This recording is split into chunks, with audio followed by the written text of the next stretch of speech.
درانه کتونکو السلام علیکم. زه محمد سلمان همدرد د حق غږ پښتو چینل خبري لنډیز کې ستاسو کوربه اوس تاسو پام را اړوم د مهمو خبرونو لنډیز ته.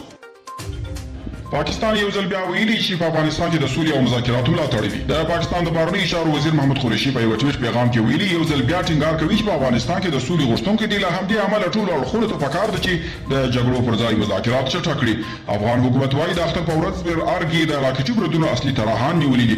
کورنیو چارو وزارت ویلي چې د پولیسو ځانګړي خطې په یو لړ عملیاتو کې د کابل ښار د 15 ناحیې په مربوطاتو کې هغه کسان نیولي چې د اختر په لومړۍ ورځ یې پر ارګ د راکټي بریدونو پلان طرح کړی و. په کابل کې د هند سفارت په یو خبره کړې اعلامیه کې ویلي چې په افغانستان کې امنیتي وضعیت ورځ تر بلې خرابېږي. د سرچینې په خبره طالبانو خپل جګړې شدیدې کړې دي.